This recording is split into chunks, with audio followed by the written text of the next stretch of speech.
Investment or trading in the securities market is subject to market risk. The risk of loss in the securities market, including equities, derivatives, commodity, and currency, is significant. These are leveraged products that carry a substantial risk of loss to the extent of your entire invested capital and may not be suitable for everyone. Please ensure that you fully understand the risk involved in the securities market before making an investment decision. The contents of a channel is prepared by a qualified team of lawyers and chartered accountants, but is intended to be used and must be used solely for informational purposes.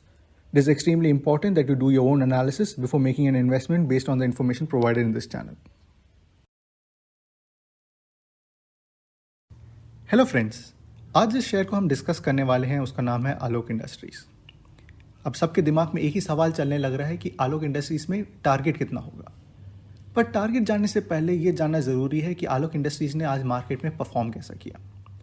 तो जैसे कि आप screen पे देख सकते हैं, आलोक industries आज खुला था 23.80 के ऊपर और उसने अपना हाई बनाया था 24 रुपीज़ के ऊपर। पर सेलिंग प्रेशर जनरेट होने के कारण आलोक इंडस्ट्रीज गिर के 23.40 का लो बनाया। अब सबको ये लग रहा होगा कि ये इसलिए गिर गया क्योंकि रिटेल इन्वेस्टर्स ने अपना प्रॉफिट बुक करना शुरू कर दिया इस शेयर के ऊपर। पर ऐसा नहीं है। अगर आप स्क्रीन पे देख पा रहे होंगे, आपको पता चलेगा कि मैं भी एक शेयर होल्डर हूँ आलोक इंडस्ट्रीज़ का।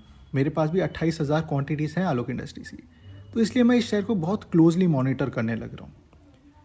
जब मैंने मॉनिटर किया इस शेयर को आज, तब मेरे को पता चला कि ये जो सेलिंग प्रेशर है ये ऑपरेटर्स ने बनाया है। अब कैसे पता चला ये मेरे को, आप स्क्रीन पे देखिए कि 23.55 के प्राइस के ऊपर 20 ऑर्डर्स लगे हुए हैं आलोक इंडस्ट्रीज़ के। 20 ऑर्डर्स चल सकते हैं, पर आप क्वांटिटी देखिए, क्वांटिटी है 1,08,959 क्वांटिटीज़। डिवाइड करने पे एवरेज निकल के आता है ऑलमोस्ट 5,000 क्वांटिटीज़। कोई भी रिटेल इन्वेस्टर्स आलोक इंडस्ट्रीज़ को इतनी ज़्यादा क्वांटिटी में नहीं उठाता है, तो इतनी क्वांटिटीज़ बेचने का सवाल ही नहीं उठता। तो इससे बहुत क्लियरली पता चलने लग रहा है कि ऑपरेटर्स इसको 23.55 या 23.50 के ऊपर बेचने लग रहे थे और फिर बाद में 23.50 या 23.45 पे दोबारा उठा ले रहे थे।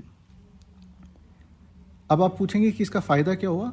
इसका फ़ायदा ये है कि आलोक इंडस्ट्रीज़ पे शॉर्ट सेलिंग अलाउड नहीं है, पर अगर आप ऑलरेडी एक शेयर होल्डर हो तो आप शेयर को ऊपर के दाम पे बेच के बाद में जब सेलिंग प्रेशर बन के जब प्राइस नीचे आता है तो दोबारा उठा सकते हो। जैसे आप अभी देख सकते हैं स्क्रीन के ऊपर कि 23.50 के ऊपर भी 15 ऑर्डर्स लगे हुए हैं, पर क्वांटिटी है 69,513। दोबारा एक और स्क्रीनशॉट, 10 ऑर्डर पर क्वांटिटी है 63,231। अब आप कहोगे कि ये तो हो नहीं सकता, तो जब भी मैंने अगला स्क्रीनशॉट आपके लिए बचा के रखा हुआ है जहाँ पे मैं दिखा रहा हूँ कि कैसे बाई और सेल करने लग रहे हैं ऑपरेटर्स। तो ऑपरेटर्स यहाँ पे आप देखेंगे कि 23.55 पे 22 क्वांटिटीज़ लगा रखी है, ऑर्डर्स लगा रखे हैं, जिसपे 77,684 क्वांटिटीज़ हैं। और दूसरी तरफ बाई ऑर्डर पे लग रखा है 23.50 21 ऑर्डर्स और 84,587 क्वांटिटीज़। इससे क्या होगा कि रिटेल इन्वेस्टर्स पैनिक करके कि प्राइस गिरने लग रहा है, बेचने लग जाएंगे, और जैसे बेचने लगेंगे सेलिंग प्रेशर जनरेट होगा, प्राइस की वैल्यू नीचे गिरेगी। जब नीचे गिरेगी वो ऊपरी दाम पे बेचकर नीचे के दाम पे शेयर्स दोबारा उठा ले रहे हैं। कभी भी ऑपरेटर्स के अगेंस्ट जाने की कोशिश नहीं करनी चाहिए। अगर आप मेरी बात माने तो मैं भी यही कर रहा हूँ, क्योंकि मुझे पता है कि ये ऑपरेटर्स की साइकोलॉजी है, इसलिए मैं भी ऊपर बेचता हूँ, फिर बाद में नीचे पे उठा लेता हूँ और इंट्राडे पे प्रॉफिट कमा